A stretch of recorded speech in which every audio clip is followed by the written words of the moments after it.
Big boss 18 के घर में दोस्ती की चर्चा होने लगी है। जी हाँ, ईशा और अविनाश दोनों की दोस्ती की चर्चा अब हर सोशल मीडिया प्लेटफॉर्म पर और हर बिग बॉस देखने वाले के जुबान पर है। ईशा और अविनाश भले ही नेगेटिव दिख रहे हो, लेकिन दोनों की दोस्ती की चर्चा तो हो रही है। एलिस की भी बात यहाँ पर जुड़ जाती है, क्योंकि एलिस भी इस ग्रुप का हिस्सा है। ये तीनों एक साथ बिग बॉस के घर को काफी ढेर सारा कंटेंट दे रहे हैं। लेकिन क्या अब ईशा और अविनाश की दोस्ती में दरार आने वाली है? क्या ईशा किसी बात से अविनाश से खफा हो गई हैं? क्या अब ईशा को लगने लगा है कि अविनाश के साथ दोस्ती करके ईशा ने बहुत बड़ी गलती कर दी है? आइए इन सब के बारे में आपको विस्तार से बताते हैं।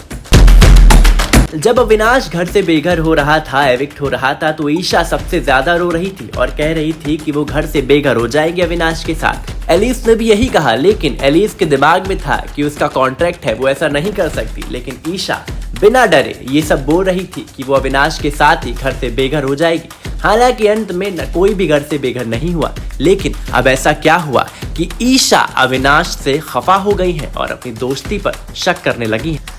तो हुआ कुछ यूं कि अविनाश ने ईशा से घर के बाहर का राशन, जो कि नॉन वेजिटेरियन और वेजिटेरियन जो राशन था, उसको वापस जेल के अंदर मांग लिया। लेकिन बाद में जब ईशा वही मांगने गई तो अविनाश ने मना कर दिया और उससे जवाब मांगने लगा कि मैं आपको ये राशन क्यों दूं। हालांकि वो अपनी दोस्त से ऐसे बात कर रहा था, इस बात से ईशा बहुत ज्यादा नाराज हो गई। जिसके बाद जब रजत दलाल उसके पास आया, उसके बाद ही अविनाश ने वो खाना दिया। लेकिन ईशा को इस पर शक होने लगा कि आखिर अविनाश ने ऐसा क्यों किया। जब अविनाश ने खाना जेल के अंदर मांगा तो मैंने उसे बिना किसी सवाल के चुपचाप सारा खाना इकट्ठा करके दे दिया। लेकिन जब मुझे देने की बारी आई, जब मैंने वापस मांगा घर वालों के लिए, तो अविनाश तुम मुझसे सवाल करने लगी। ये साफ साफ सीधा सवाल जो है ईशा ने अविनाश ने पूछा और अविनाश इस पर चुप पड़ गए। आपको क्या लगता है कि इन दोनों की दोस्ती में दरार आने वाली है, या फिर ये दोस्ती सिर्फ ऊपर ऊपर की दिखाने वाली दोस्ती है? आपकी जो भी राय है हमें कमेंट सेक्शन में जरूर बताएं। वीडियो को लाइक करें, चैनल को सब्सक्राइब करें, साथ ही बेल आइकन जरूर दबाएं।